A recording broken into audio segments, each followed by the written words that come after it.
Faire un mouvement, c'est vraiment l'assembler de A à Z, le huiler, etc., le mettre à neuf pour qu'il puisse intégrer une montre.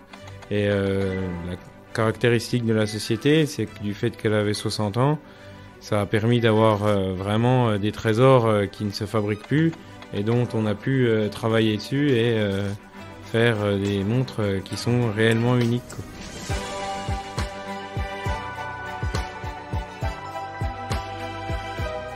Vous êtes-vous déjà demandé à qui sont les mains qui fabriquent chaque jour la mode et le luxe français ?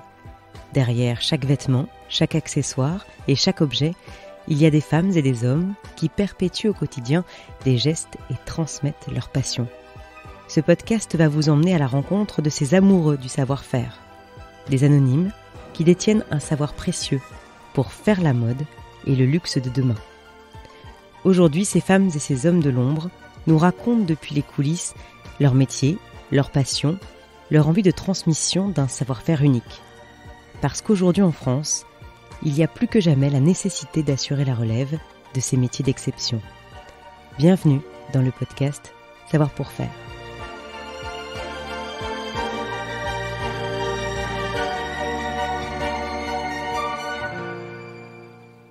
Nichée dans les collines du Doubs, la ville de Besançon. C'est là qu'est installée Réparalux, une entreprise d'horlogerie créée par Marcel Humbert-Droz en 1956.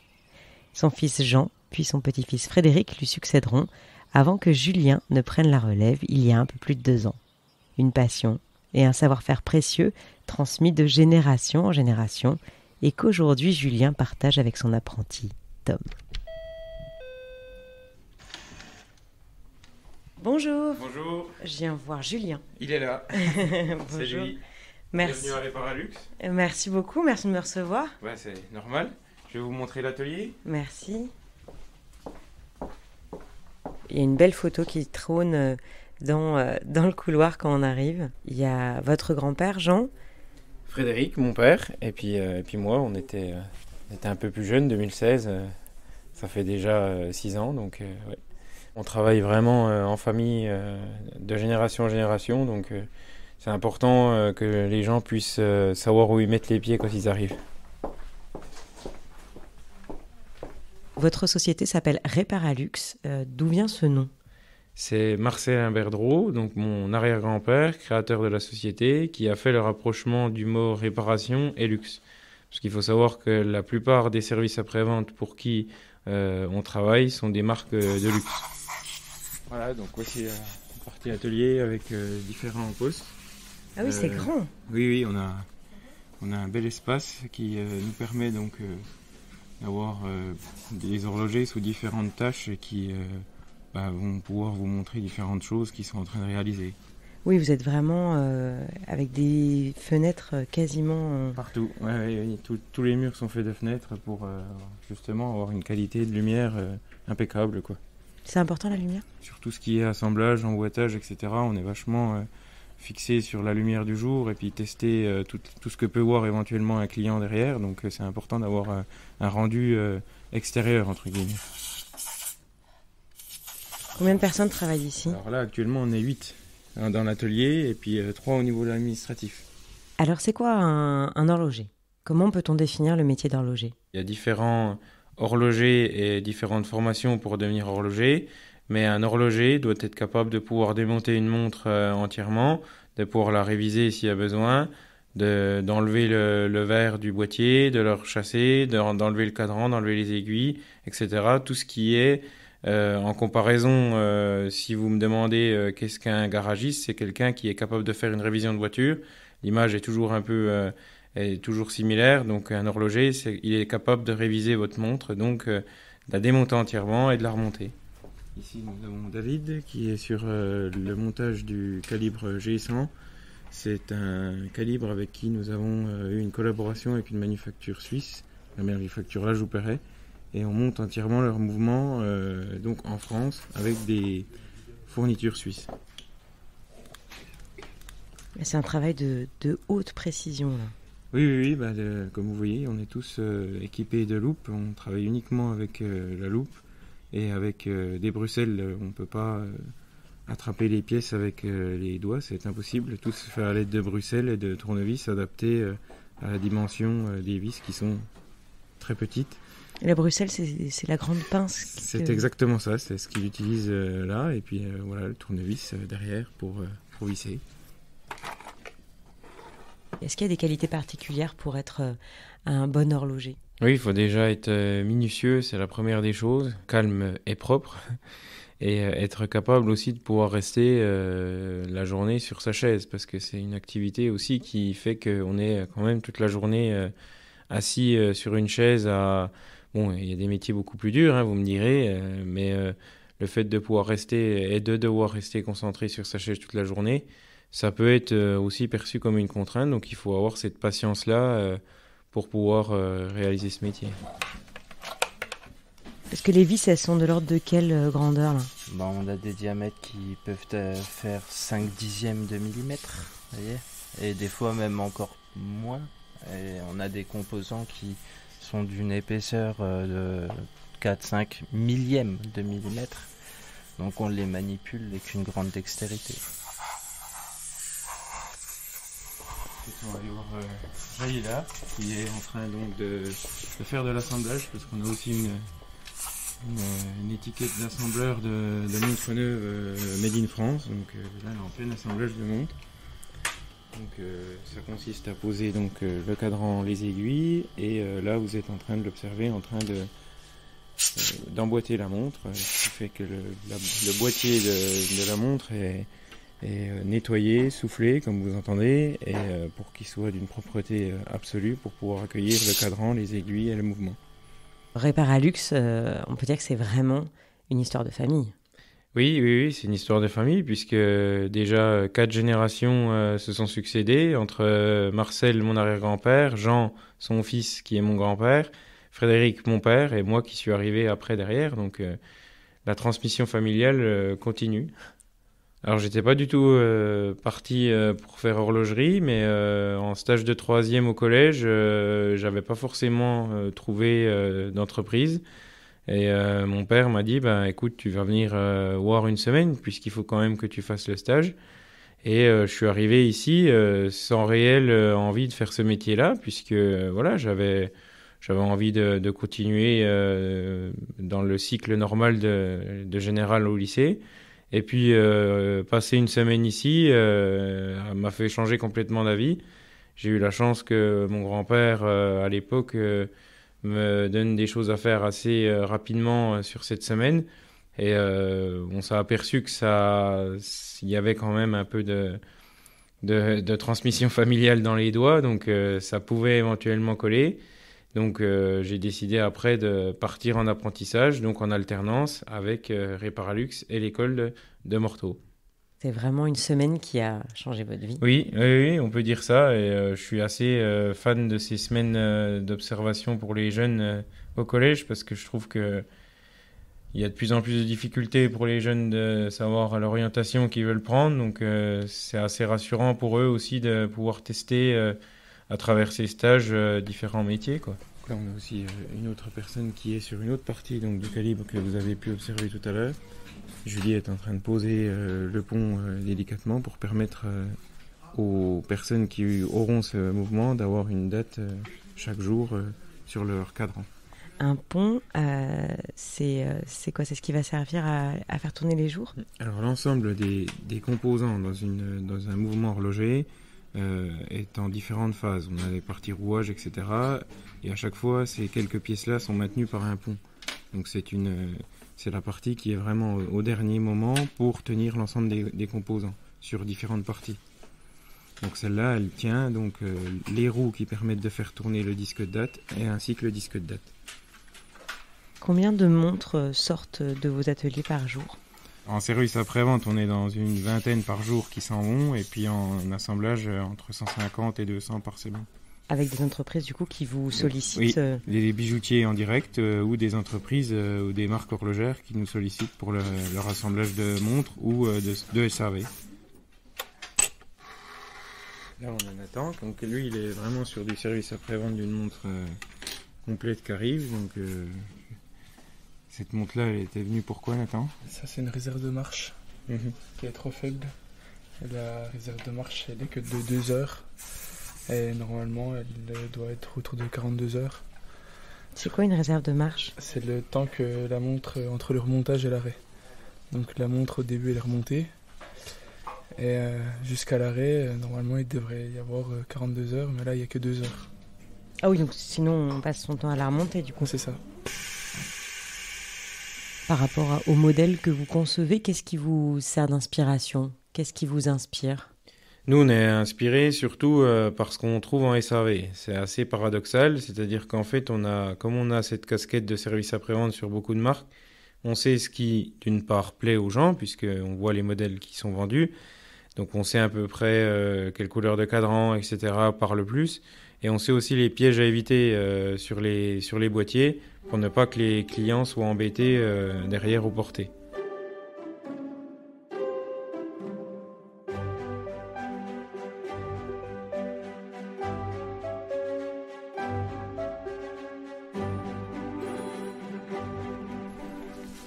On va passer dans l'autre atelier, donc polissage et nettoyage, où là on va retrouver donc Fabrice qui, après avoir être intervenu sur son mouvement, est en train d'intervenir sur le boîtier. Donc la plupart des montres pour lesquelles on effectue une réparation sont polies et resatinées pour leur redonner une beauté avant de retrouver leurs clients.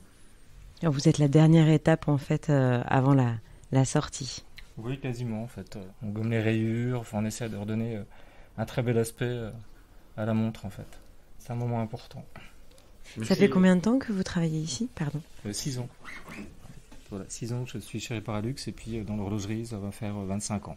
C'était pas mon métier premier mais voilà. Donc, vous faisiez quoi? j'étais conseiller social dans une petite association. Voilà. C'était un changement radical et j'ai jamais regretté mon choix. Et j'ai été d'ailleurs très très bien conseillé au moment de ma réorientation professionnelle par des horlogers en fait, qui m'ont fait un excellent accueil. Et donc voilà, ça m'a conforté dans le choix que je voulais faire en fait. C'est une belle histoire. Oui, c'est une belle histoire et puis bon, j'espère qu'elle se poursuivra encore assez longtemps en fait. Ouais, c'est un beau métier. Je pense que c'est plus... Et en plus, ça va bien avec le parce truc. que c'est un apprenti, donc c'est vrai, Oui, c'est important. Bah oui, va mettre en Quand valeur on est ça. apprenti. C'est Frédéric Imbert-Rose. Donc c'est votre papa. C'est ça. Et donc vous n'êtes pas horloger? Non, je suis arrivé là pour apprendre en fait tout ce qui était gestion du personnel, gestion des commandes, gestion des stocks, enfin, etc. Mais je n'ai pas fait de formation d'horloger, moi. Donc vous, c'est vraiment l'aspect gestion et Oui. commercial aussi. Voilà, c'est ça. Donc, toutes les grandes décisions sont prises à deux. Donc, par exemple, un nouveau client, par exemple, ne serait-ce qu'on discute sur le prix qu'on va facturer cette prestation-là, c'est important qu'on sache tous. Oui, bien sûr, ça, on discute de tout. De tout, mais vraiment de tout. Tout est partagé tout le temps. Voilà. Et si vous n'êtes pas d'accord, l'autre écoute ce choix? Eh bien, on arrive, c'est pas ça, même souvent qu'on n'est pas d'accord avec quelque chose, mais on arrive toujours à trouver un compromis en général. Heureusement d'ailleurs, parce que sinon ça se passerait pas forcément très bien. Quand on prend en charge une maison qui est un héritage familial, est-ce qu'on arrive à trouver sa place? Est-ce que vous avez réussi à trouver votre place entre votre grand-père, votre père, votre arrière-grand-père? J'ai toujours dit qu'il y a deux façons de réagir quand vous avez une entreprise comme ça qui arrive dans vos mains et qui est issue d'une génération. Vous avez soit vous en profitez, et vous achetez une belle voiture, puis vous n'êtes pas forcément dans la société, ou alors vous essayez de créer autre chose, ou en tout cas d'apporter une chose en plus à la société. Et du coup, est-ce qu'il y a d'autres membres de la famille qui travaillent ici? Alors, il y a son père, mon grand-père, oui, bon, alors, qui vient de temps en temps. Il vient vraiment là, plus beaucoup. Il vient pratiquement plus du tout même, mais il a été ici jusqu'à, on va dire, entre guillemets à plein temps, oui, à 83 ans, oui. Mais mon grand-père Marcel, à l'époque, est resté, lui aussi, jusqu'à à peu près 80, oui. Est-ce que vous avez un souvenir d'un jour où vraiment vous vous êtes dit « mon grand-père est mon mentor » ? Il a toujours été juste à côté de moi à l'établi. Du moment où je suis arrivé dans le métier, j'ai vu ce qu'il était capable de faire. Plus j'apprenais le métier et plus je voyais la grandeur de son savoir, plus je le prenais en mentor. Ça a toujours été un exemple sur beaucoup de choses. Et réellement, sur des parties compliquées de l'horlogerie, il était plus que doué. Je pense, comme lui le pense également, ne jamais atteindre son niveau. Il pense, de son côté, il m'a toujours confié qu'il pensait jamais atteindre le niveau de son père. Et moi, je pense que c'est pareil parce que c'est vraiment des horlogers qui ont une expérience de tous les jours. Et c'est un métier dont on apprend vraiment chaque jour autre chose. Donc, avec ses plus de 70 ans d'expérience, je lui arrive encore pas à la cheville, mais j'ai été au chevet pour essayer d'apprendre au maximum de choses tant qu'il était là, quoi. On va aller voir Tom, du coup, l'apprenti qui est chez nous, qui est à l'atelier aujourd'hui et pour toute la semaine, puisque en alternance en horlogerie, on est sur une cadence entre 1 à 2 semaines à l'atelier et les 2 autres semaines à l'école. Bonjour. J'ai toujours aimé tout ce qui était minutieux, tout ce qui était les mécanismes et tout. Et donc j'ai fait 2 jours pendant les vacances d'été à l'entreprise et ça m'a beaucoup plu. Et donc on s'est engagé sur 4 ans pour faire ces études-là. Alors, ça s'appelle un balancier. Et en fait, c'est un ressort qui, en fait, ça oscille, ce qui permet de faire tourner, entre guillemets, le mouvement. Ça vous permet de vérifier quoi? Là, ce que j'étais en train de faire, j'étais en train de huiler. Et donc, je regardais si j'avais mis la bonne quantité d'huile ou pas. J'ai fait un parcours scolaire normal jusqu'au collège. On a eu les stages d'observation et j'étais parti dans complètement autre chose. J'étais parti dans la pâtisserie et ça m'a pas vraiment plu plus que ça. Et donc fin d'année, je me demandais avec mes parents qu'est-ce que j'allais faire. Et donc on s'est retourné vers l'horlogerie où j'ai essayé mes 2 jours d'observation qui m'ont beaucoup plu. Et là, je me suis dit, pourquoi pas aller dans ce milieu-là. Mais vous avez vraiment un point en commun, tous les deux, c'est que vous êtes vraiment tombés dans l'horlogerie extrêmement jeune. Oui. Oui, il a le même parcours que moi à ce niveau-là. C'est qu'en sortie de 3e, il est parti en apprentissage sur Morteau et avec Reparlux. Là-dessus, c'est vrai on a un point commun ensemble, même sur le fait de ne pas avoir forcément choisi au départ l'horlogerie. Vous étiez parti sur quoi, vous? Vétérinaire. Oui, c'est totalement autre chose. Ça n'a rien à voir. Non, mais bon, c'est une passion pour les animaux, etc. Mais je pense que quand on est plus jeune, c'est soit vétérinaire, pompier, enfin en tout cas, quand moi j'y étais, c'est vrai que bon, j'étais parti là-dessus, mais j'avais pas trouvé de vétérinaire qui pouvait m'accueillir la semaine de stage, donc j'ai, comme vous dites, atterri ici, puis ça aura été un tournant dans la vie, puisque j'y suis toujours après des années. J'ai quoi à vérifier là du coup? Tout ce qui est partie huilage. D'accord. On était sur des incas-blocs comme ça. Vous avez fait comment alors du coup? Vous avez huilé d'avance ici, Oui. Celle-ci, Oui, je commençais à par travers la platine. c'est ça. Vous voyez un petit peu en Tom, du coup? Oui, bah, surtout dans certains aspects de l'apprentissage, notamment sur le fait de ne pas forcément aimer l'internat à Morteau. On s'est retrouvés un peu les deux là-dessus, où Tom préfère revenir chez soi le soir, chose que j'avais aussi faite après avoir, comme Tom, essayé un petit peu l'internat. Il a quoi cet internat? Rien, ça va très bien, mais c'est juste, je pense, en tout cas, moi, je préfère être chez moi, voir ma famille, et donc voilà, je suis plus famille que être avec des copains, voilà. Vous êtes jumeaux, en fait. Il y a un truc, il y a eu un Sauf bug dans le temps. Sauf les cheveux. Il se coiffe mieux que moi. Donc on a combien de points de greffage là pour la suivante? 3. Alors qui sont? 4 en fait, parce qu'il y a la chaussée. Voilà, la chaussée. Ensuite. Ce qui est difficile, je pense, c'est des trigoureux. Parce qu'il faut bien mettre tout le temps la même quantité d'huile, par exemple. Toujours faire bien les mêmes choses. Parce que ce qu'on veut, c'est que un mouvement il fonctionne toujours bien et toujours pareil. On a Les différents tenons. Oui. Hein, on a le tenon ici, minuterie, renvoi, tenon de la roue entraîneuse. Du coup, Tom, qu'est-ce qui représente pour vous Julien par rapport à votre métier? Tout d'abord, c'est mon patron, donc je dois l'écouter. Je prends exemple sur lui, sur ce qu'il fait, ses mouvements. Est-ce que vous avez la sensation qu'il vous a transmis sa passion? Oui, je pense, parce que, par exemple, je vois bien qu'aujourd'hui, je suis vraiment passionné par l'horlogerie. Ça me plaît beaucoup, alors au début, j'étais aussi passionné, mais je voyais pas tout ce qu'il y avait derrière. Et donc, Julien m'a pu éclaircir ce monde-là. Et il m'en reste beaucoup à voir, mais pour le moment, oui, je suis très content de ce qu'il m'apprend tous les jours. Donc il y a cette partie-là, et puis après il faudra mettre le disque en place. D'accord? D'accord.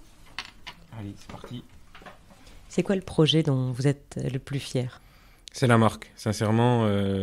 Pour moi, c'est la marque parce que voir sur des cadrans de montre notre nom, je sais que mon grand-père en est très fier et porte fièrement son nom enfin sur son poignet après avoir travaillé en sous-traitance presque toute sa vie, quoi. On a créé notre premier modèle en juin 2016. L'entreprise avait 60 ans cette année-là. Depuis 2016, on est à 10 modèles de sortie. On est à plus de 3000 montres vendues.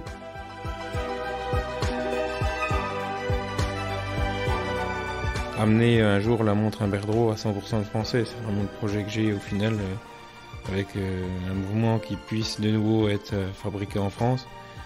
Donc l'objectif réel, c'est ça. Voilà. Pour exercer le métier de créateur en horlogerie de luxe, retrouvez les formations sur le site savoirpourfaire.fr et rejoignez la filière mode et luxe.